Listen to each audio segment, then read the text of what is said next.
Alright, hello again, Jeff Scott of Blackhawk Technical College. I'll be attempting right now to go over Chapter 2 of our PDF that we've been using for the 152, 153 mobile app development iPhone class. So what I'm going to do is they have you build a real simple project in Chapter 2 and then really talk a lot about the different windows that you have available to you. So I'm going to just be showing you the windows, so to speak, and on the other machine, on the Intel machine, I have loading up right now the PDF. So I'll just kind of bounce back and forth between the two of them. The only thing you'll see now is code, such as this. All right, so I'm going to close this, at least attempt to close this. Start up a new project, and I don't know, I've got a hello world, but I'm just going to try to create another one here. So in Xcode, I'm going to come into a file, new, project, single view, just call it Howdy World. Oops. Organization Blackhawk, edu.blackhawk.jscottswift, and we'll make it universal. I'll save this right to the desktop proper.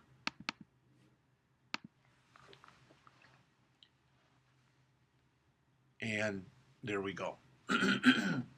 So again, what they talk about in here in this chapter, excuse me, are the different windows and different things available to you in Xcode. So that's what I'm going to go through with you. We've actually gone through the first 3 or 4 pages of the chapter already with you. So they start talking about the Xcode project window right here, and you can see it. It's also in your book on page, I believe it's page 18. It says, after you dismiss the save sheet, Xcode will create and then open your project. You will see the project window. That's in figure 2.5, and it's just what you see on the screen right here. So the first thing they start talking about at the top is your toolbar, which is, of course, up here. It says on the left-hand side are the tools to start and stop the project, as well as a pop-up menu to select the scheme from which to run. The scheme brings together the different target settings, etc. This big box in the middle right here is known as your activity view, and they mention there, as the name implies, the activity view displays any actions or processes that are currently running. On the right-hand side, there are 2 sets of buttons that you see right here and here. And it says it lets you switch between 3 different editor configurations. So notice if I take my mouse and put it here, it says show the standard editor, show the assistant editor, show the version editor. We're not using source code management, so that one's not going to do anything. Show or hide the navigator, so you can see how I can make it appear and disappear. Show and hide the debug area that's on the bottom of your screen. And show and hide the object library, or the utility area, I really should say it right there. Alright, so you can click on any of those to give yourself more room, take up room, etc., depending on what it is you're trying to do. The assistant editor will take your screen and turn it into 2 panes, as you see right here. I don't have a file up right now, so once I bring one up, alright, so when I bring up the view controller, boom, it gives me code over there. All right, next they go in and start talking about the navigator, and they mention, again, this is just below the toolbar.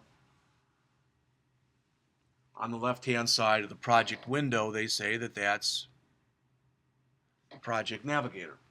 All right, it says this view lets you see a list of files in your project, so you can see them all right here. Says you can store references to everything you expect, from source code files to artwork, data models, property lists, which they'll talk about a little later, and even other project files. Again, it's possible to store multiple projects in a single workspace. The advantage of doing that then is that they can share resources. If you click any file, single click it, in the navigator view, it shows in the editor area. You already saw that when we did it here. If I go over to here, etc.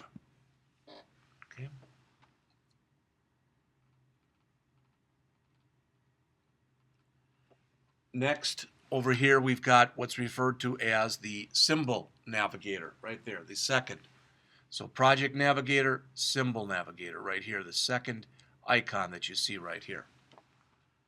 As it says here on the bottom of page 20, as its name implies, this navigator, the Symbol Navigator, focuses on symbols defined in the system workspace. So if I click on that, you'll notice that this changes. Symbols are basically items the compiler recognizes, things like classes, enumerations, structs, and global variables. Since I have a new project, there's really not much there right now. Next to the Symbol Navigator, we have the Find Navigator. And as they mentioned on the bottom of page 21, that navigator is used to perform searches on all files in the workspace. At the top is a multi-level pop-up control that lets you select Replace if you want instead of Find. Below the text field, other controls allow you to choose and search different things. Do you want to search in the project, etc.? Do you want to ignore case in your search, etc.?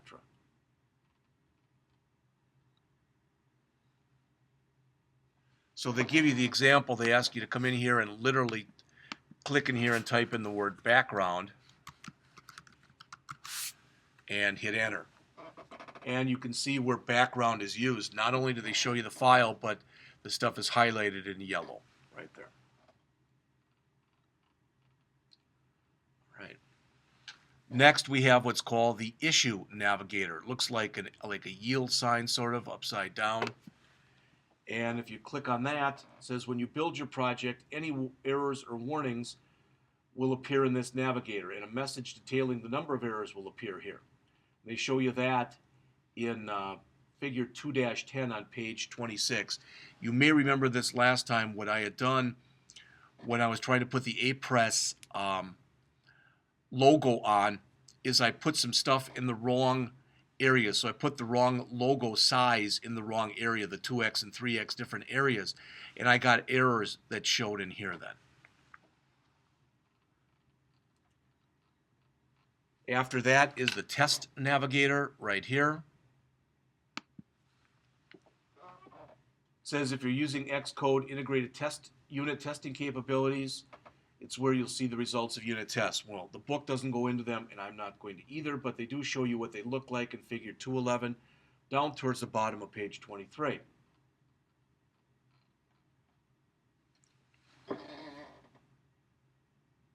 Next is the Debug Navigator. Again, it says we don't have a debugging session in here right now, and the author mentions if you're new to debugging, you might want to check out part of the Xcode overview. When I tried to get onto the system this morning, it told me that the internet was unavailable, so I can't click on the link that's there, but it's shown on page 24 in the book. The Debug Navigator lists the stack frame for each active thread. The stack frame, again, is the list of functions that have been called in the program thus far and the order in which they're called, from soonest to earliest. So if you want a better picture of the Debug Navigator, you can see that on page 25 in figure 2-12. After the Debug Navigator, the next thing that you see there, so it's the 1, 2, 3, 4, 5, 6, 7th one over, is the Breakpoint Navigator.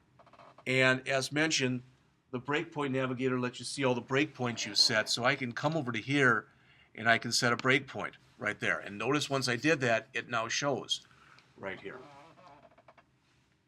All right, as we know from other languages, breakpoints are the places in your code where the application stops running or breaks, so you can look at values, etc.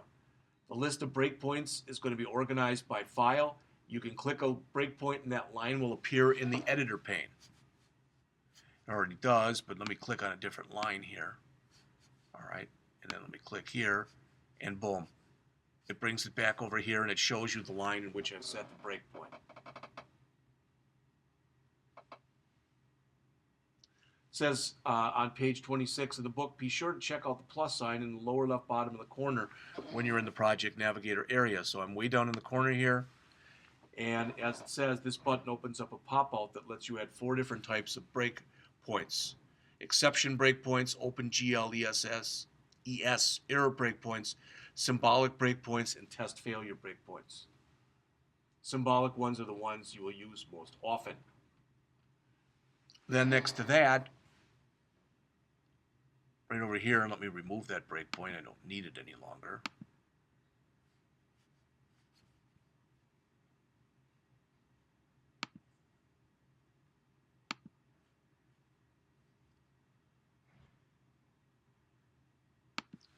Next to that is the Report Navigator, as it says on the bottom of page 26. That keeps a history of the recent build results and run logs, as you can see in figure 214 on page 27. If you click a log, and the build command and the build issues are displayed in there. So it's kind of a history of the debugging that you've done thus far. All right. It says here at the top of here, we have a jump area. So if I click here, and I've shown you this before, let me just quick go in here and drag a control out here just so we see something on here. So I'm going to come over here and I'm going to put in a label. We need a label for our program anyway that we're going to create, so boom. There, try to put it in the middle. So that shows you the label. So if I click over here, it looks like the little 4 squares that are put together. If I click there and I go to Preview, and Main Storyboard Preview, what it does over here, what it should do at least, is show in the window over here what my file kind of looks like right now. It's not coming up, but I'm not sure why. Maybe if I close that.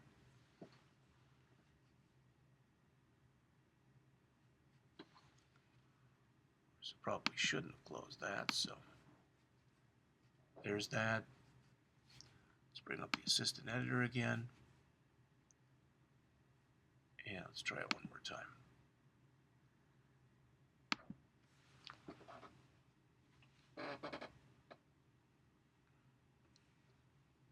As they mentioned, the jump bar is just above the source code. All right. So the icon at the left, the one I mentioned to you, just showed you, is a pop-up menu that displays a list of different things that are available to you. We've got left and right arrows after that that take you back to the previous file and return you to the next file. As mentioned here, I can click there and get a listing of my different files, so it is a way that I can jump between files if I want to do that. Not sure why it's not showing me a preview right now.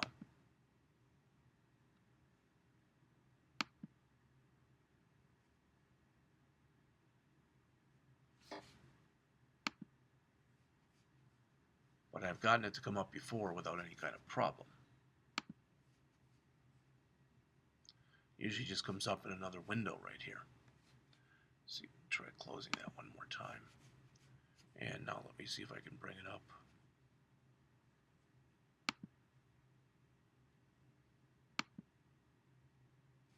Well, I guess you'll have to take my word for it, but that is how one way that you can do a preview. Previews are a new feature in Xcode 6 to kind of show you what your program would look like if you ran it at the current time. The jump bar is shown in figure 215 on page 28. Utility area we've already looked at, so let me bring some of this stuff back here. For lack of better words, I'm a little more comfortable to see the screen looking in a certain way. All right. So as we work our way over to here, again, the utility area are these 3 different buttons that are right here. And really, again, this one shows or hides the navigator, which is right here. This one shows or hides the debug area, which is down here, and this last one shows or hides the utility area. So if I click it, there it is. So notice there is the utility area for this particular label that I just put in. All right, and the different things that we put in here, this first one that they show right there is the file inspector, and we'll get into these in just a couple minutes. All right. So we've already looked a little bit at interface builder, so there's really not much more to say than that when we've got our storyboard. They do mention on the bottom of page 29, it says among the most important changes that started with Xcode 4 is the debugger for many years, as they say, used the GCC, which is the GNU compiler collection debugger, and now they've shifted over to the LLVM, the low-level virtual machine compiler. It's faster, and it knows more about your code, so it can generate smarter and more precise error messages. Xcode is also tightly integrated, as mentioned there, within the LLVM, which allows it to do things it couldn't do previously. All right, so starting on page 30, they want us to create the project then. And they mention on the bottom half of page 30, says flip back to figure 2.7. We don't have to do that, but what they mention here is they explain what all this stuff in here is. Okay? And it says Hello World is the first folder that you see, or Mine Howdy World. It says it's always named after the project. It's where you spend the bulk of your time. They'll talk about it more in later chapters. The only file they're really using to work with in this chapter is the main.storyboard, which I've already got open. Supporting files that you see right here. It contains a list of files and resources that aren't Swift classes but are necessary for your project. When you create a new iOS app, the folder contains just the info.plist, which contains important information such as the name, where it requires any specific features to be present on the device in which it's run, etc. So you'll notice that if I open that file, it's got things in here that can be set and reset. I'm not going to go through it right now, but I think they talk about it in a later chapter of the book. The Hello World, or in my case, again, Howdy World test file. If we were doing any unit testing, it would be put in there. You notice we haven't done any yet. We won't. And then finally, there's the products folder that you see here. And this folder, as mentioned, contains, on the top of page 31, contains the application that the product produces when it's built. If you expand it, we see here howdyworld.app and howdyworldtest.xcst. Since we haven't built the project yet, they're both in red. So notice if I come here and do a file, save, and then I do come in and build,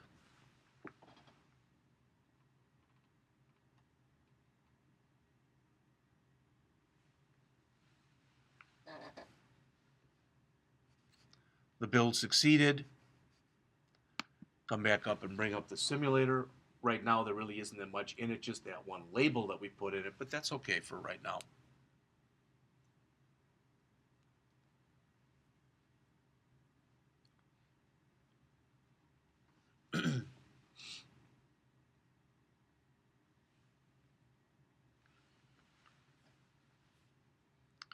And it's first thing in the morning. It's 6:53, so it might take a little bit for this to come back up, but we'll give it a second. Starting on the bottom of page 31 in your text, the author says that in the project windows, Project Navigator, expand the Hello World group if it's not already open and select the main.storyboard. Well, you can see it right here.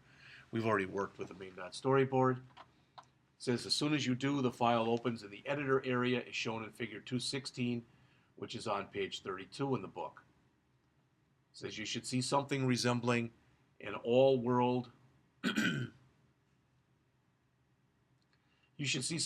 resembling an all-world, an all-white iOS center on a plain white background. Now, maybe you noticed this when I first brought it up. It said Howdy World up there, and it said Blackhawk Technical College, etc. That is the splash screen that comes up. All right? What I'm going to do in just a couple minutes is work on this program that they give you right here, and you'll notice that the label really isn't in very good shape right now. In other words, it really isn't centered on the screen. So let's close this. Let's close the simulator. And we'll close this, and we'll just leave that open right now. Okay? So again, what you see on your screen right now, plus the version editor, is what you see in figure 216 on page 32 in the book. They go through the history of Interface Builder. I'm not going to go through it with you. Other than to mention it used to be called a zib file, or I'm sorry, a nib file.nib. Now it's called then it was called a zib file.xib, and now it's just called main.storyboard. So if you want more on that, you can read the bottom of page 32 and the first half of page 33.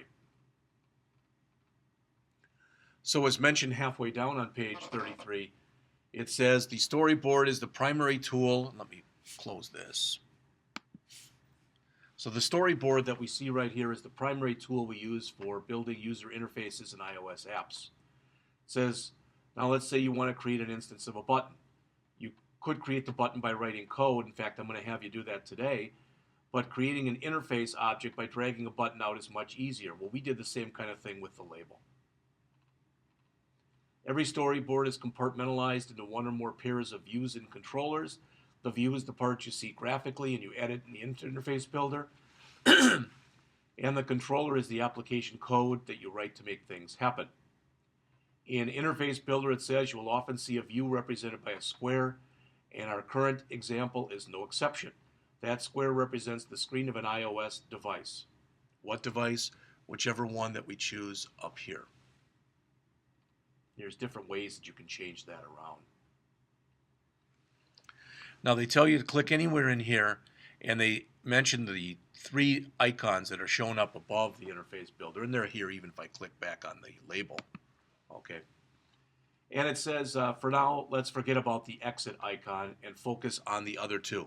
First, the first one right here, the yellow one, is the view controller, which is mentioned here on page 34, represents the controller object. The task here is to manage what you see on the screen. So you have, literally, you have at least one view controller associated with every screen that you see, although it is possible to have more than one view controller with the same screen if you've got a fairly complex screen. First responder, as mentioned on the middle of the page, towards the bottom of page 34, in very basic terms, the first responder is the object with which the user is currently interacting with. It's the one, for lack of better words, that currently has the focus. So they'll talk more about these in the next chapter. Okay. Another thing that they mention, and again, I realize it may be tough for you to see this, but down in the very bottom corner here, the very bottom corner, there's a box. If I click that, it brings this up right here. And what you see right there is called the document outline. It's shown on figure 217 on page 35, and it's shown on your screen right here too. It says on page 35 that the document outline shows all the contents of the storyboard split up into what are referred to as scenes, containing chunks of related content. We have only one scene right here because everything is very small, and again, because all we have in here literally is just the all that we have in here is just the label. All right. The view icon that you see here represents an instance of the UI view class. The UI view object is the area in which you see and which you interact with. If you click the view icon, it says here, Xcode will automatically highlight the square, so it highlights everything that's in there, in other words. Notice if I come down again and click on the label, just the label is highlighted. As mentioned previously, if you look over here, where I've got the cursor jumping up and down here, and also if you look at figure 218 on page 36, the utility view is divided into sections, and they're going to talk about each one of these sections that you see up here right now. Okay. So it says here the 4 icons on the top are divided into the 4 sections. First is the file. Now here they call it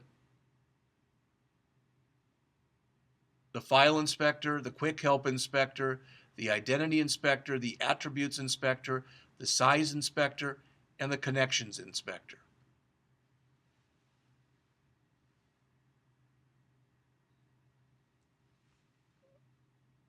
If I click on the file inspector, you notice what changes inside here of my library. It says the section contains a collection of file templates you can use when you need to add a new file to the project.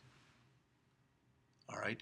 Next right here is your quick help inspector, which is designed to do just that. So you'll notice that there are ways that you can come in here and you can get quick help on different things. I've got the label identified right now. So I can click in here and find out where it's been declared, where it's referred to, some sample code using labels, etc. Next is the identity inspector. And as you can see, typically one of the reasons that you use this is if you want to associate objects, etc. with different classes. We'll talk about this again as we go on.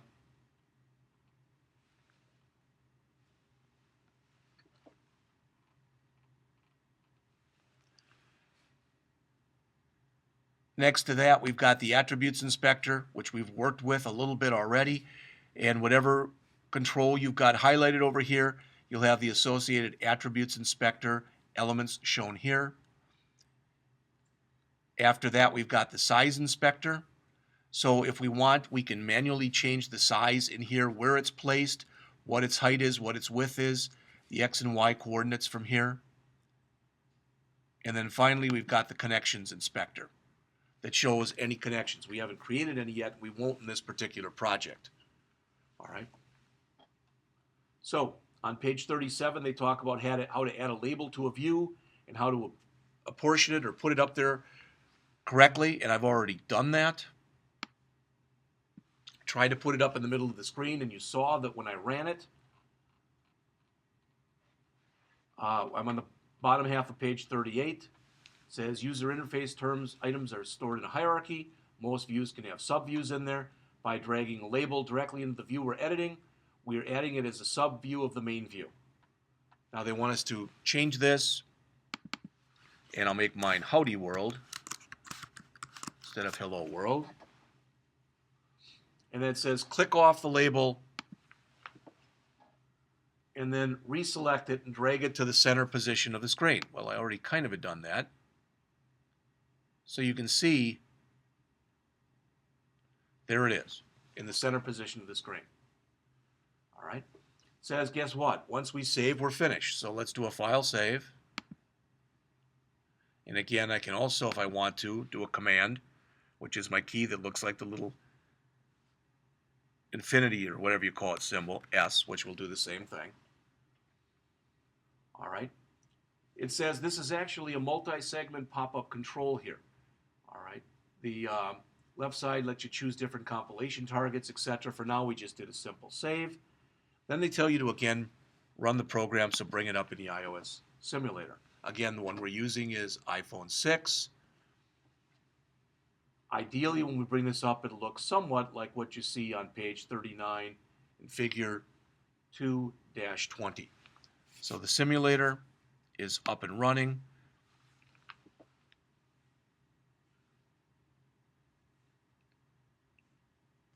Again, you may or may not have noticed before what came up when we first brought this up. Well, the first time we brought it up, it said Howdy World up here, and it said Blackhawk Technical College or something like that down here. And that is the splash screen that automatically comes up when you create a program. And the only thing I want to say about that is they mentioned this in the book that Apple suggests that you make that screen fairly mundane, fairly simplistic, that you don't put a lot of actions, shots, etc. and stuff in there. All right, so this is what you see pretty much in figure 220 on the middle of page 39. It says, well, that's not quite right. The label was centered in the interface builder, but not on the simulator. It's way off and to the right. And it's not way off here, but it is to the right if we take a look at what's here. All right, we can see that it is off. It says, what went wrong? When you place a view, unless you tell it otherwise, Interface Builder assumes that you're positioning it relative to the top left corner of the view that you dropped it into. The problem is that the view we dropped the label into is wider than the screen of the simulated iPhone in which we ran the app on. So in other words, it's not showing us everything that's in there. When we centered the label in the Interface Builder, we weren't centering it on the screen. We were going to use to test the app. This is a problem that you'll face all the time. The screen of the device that the app ends up running on may not be the same size as that which is in Interface Builder. This is deliberate. Apple wants you to design an abstract square view as much as possible and have your screen layouts adapt to the screens as they meet at runtime. So the way they're going to show you to fix this in this chapter is a really simple fix. And this fix that they're going to show you is not only is it a simple fix, but it's one you're probably not going to use most of the time, just because, I mean, for a couple reasons. All right, and the main reasons that you're not going to use those most of the time. What did I do?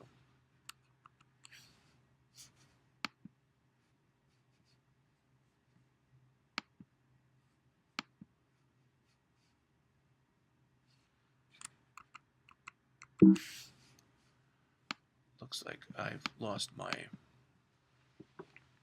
trying to see whether or not I have lost the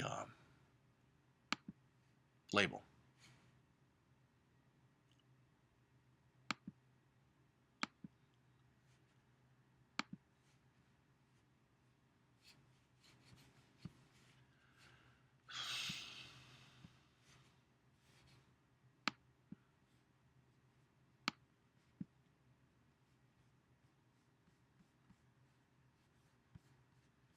Well, the easiest way to tell, I guess, would be to run it again.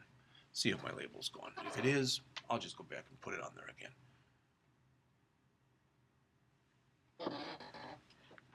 The fix they're going to suggest that you use on here is on the top part of page 40. It says, back in iOS 6, Apple added a technology called auto layout, which allows you to add what are referred to as constraints to the views in your design.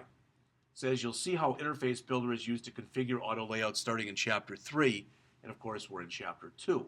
So for now we're going to take a very simple approach to this, and that simple approach is to select the main storyboard in our Project Navigator, click on the File Inspector icon, and change it from there. Again, this is a simple fix that they're having you do here, and it's not the way that you would normally fix it. All right, looks like I have lost my label. I'll just put another one on there. It's no big thing.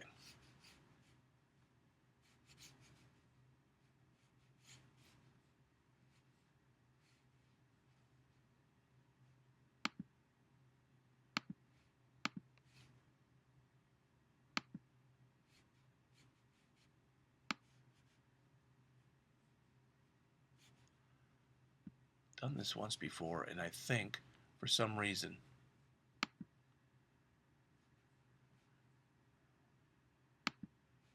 I'll tell you what I'm going to do. I'm going to take the project and I'm going to close it.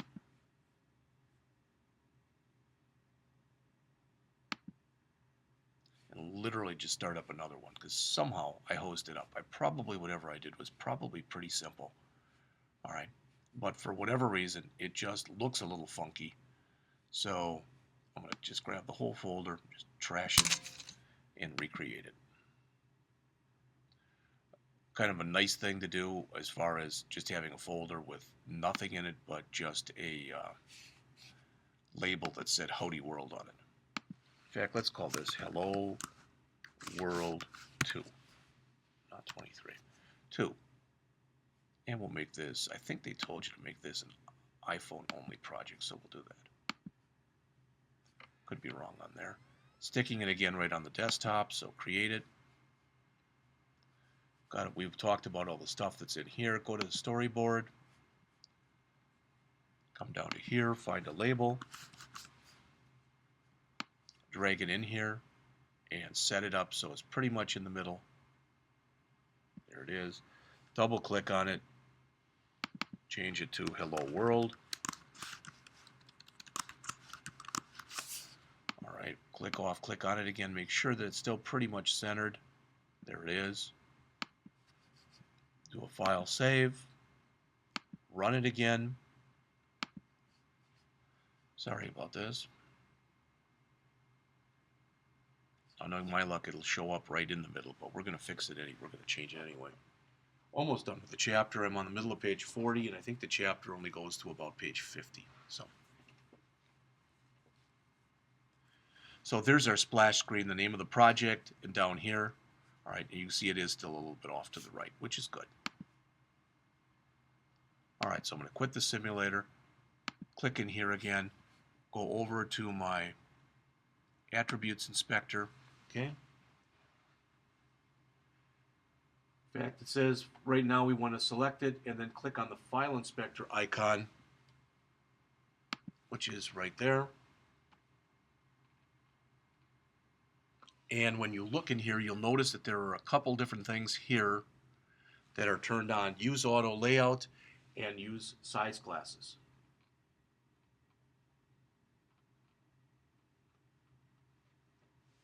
It says click the use size classes checkbox to deselect it.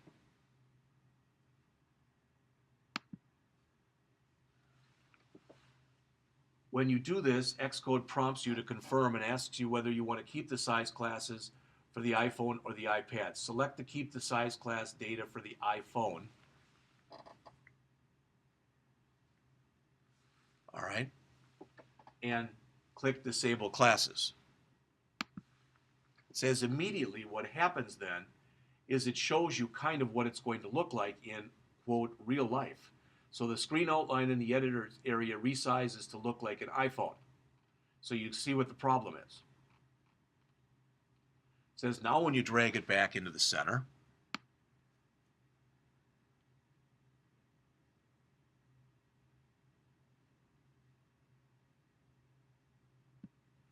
save, and run it a second time, says this time the label should look as you expected.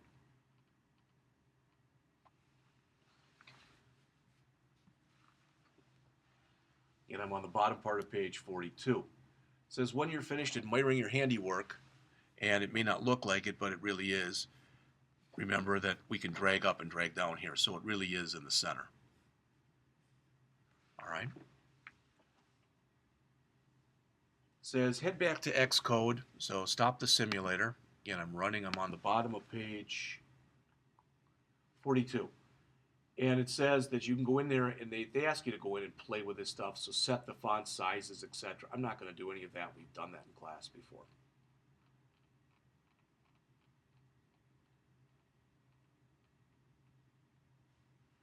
All right. By letting you design your interface graphically, as mentioned here on page 44, I believe it is. Yep. Interface Builder frees you to spend time writing the code. And again, anyone can build an interface. Programmers are paid for the code. All right. The last thing that they ask you to do is they mention that when you run this, the icon is the standard icon. It's pretty boring.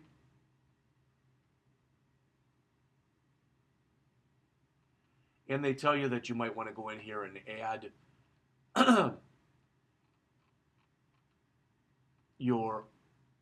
the A-Press icons that are in here. Excuse me. And I believe this is what we did in class. We had a little bit of an issue with it, so if I go over here to Finder, and I want to do that, so let's see.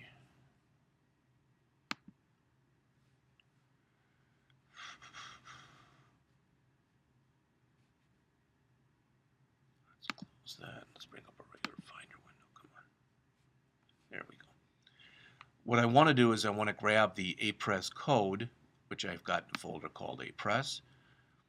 Hello World. That's not what I want.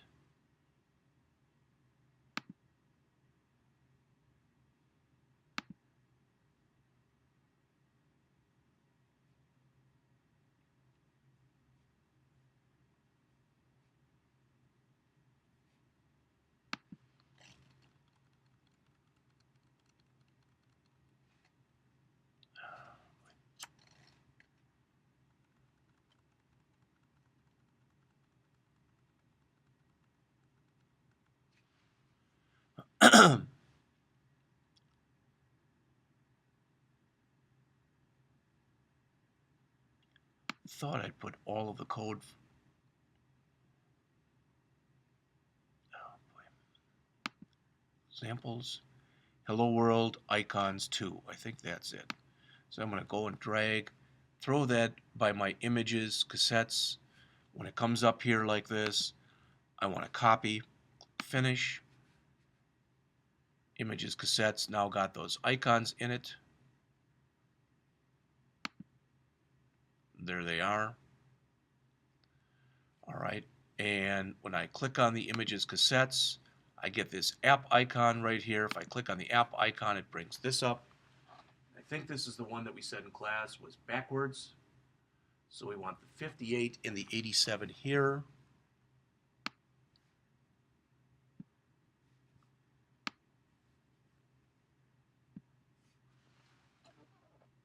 We want the 180 and the 120 here and here. And we want the 80 and the 120 in the middle. Hopefully I put them in the right order now. 80 and 120. Now the only difference that you're going to see, so I'm going to do a file save.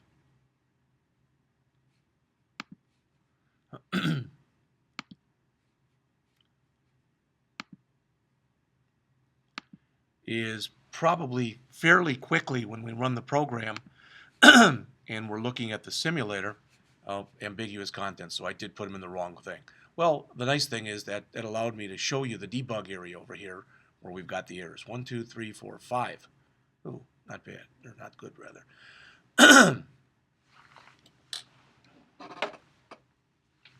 All right, let me stop the simulator and see if I can fix it. Right, I'll have to click again.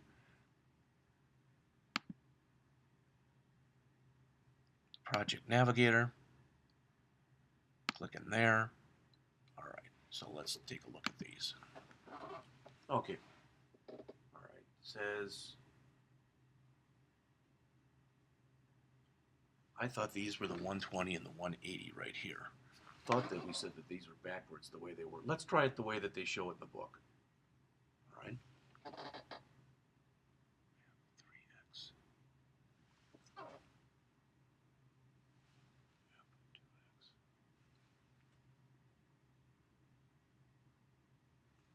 So 120 and 180. Let's try it the way they showed it in the book. So there's 120.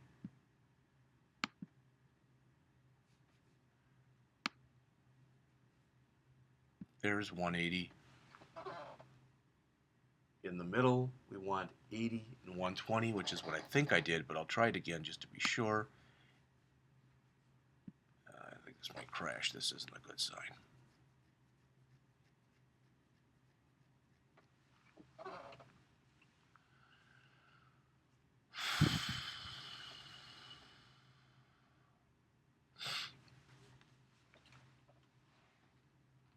So this was supposed to change, okay? And unfortunately it's not, and I've goofed it up. The last thing that's discussed in here is the launch screen on pages 48, 49, and 50. Okay, so really where I am right now in here, if I go, it kicked me out, good.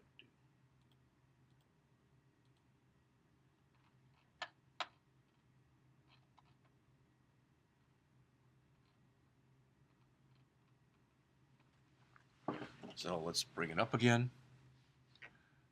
Better have Hello World 2 in here. There it is.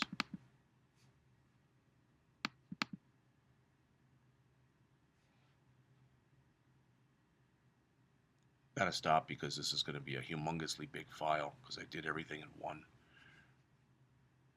So there's my app icon again. All right, I don't know if I can drag this stuff out of here or not. No. All right, so I'm going to try it one more time. 120 and 180.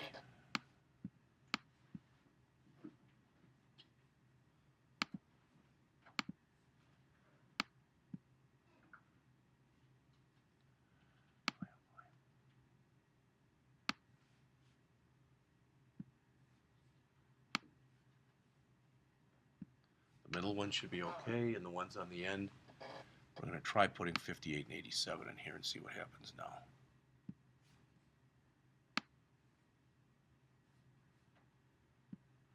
I'm again going to save.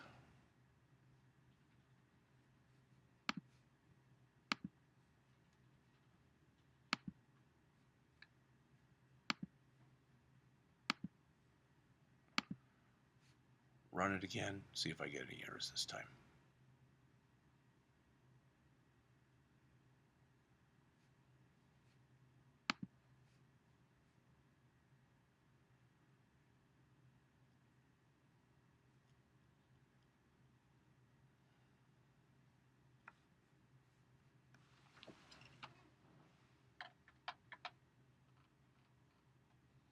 So ideally, the icon will now look as what's shown on page 47. The last thing that's discussed in the chapter is that launch screen.zip file. Okay. And they mention, it says there's just one more thing we need to talk about before moving on. When you launched your app, you probably noticed a mainly white screen that appeared at the bottom. It's your launch file. It's a zip file or nib file or storyboard that contains the user interface. Similar to what you see on page 49 in the book. Feel free to change the colors or do whatever you'd like to do with it. And I'm just going to leave it right there, that's the launch screen right here. Okay.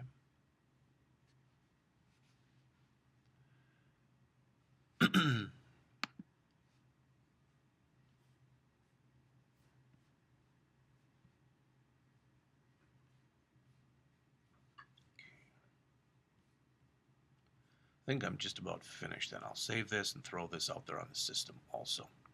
So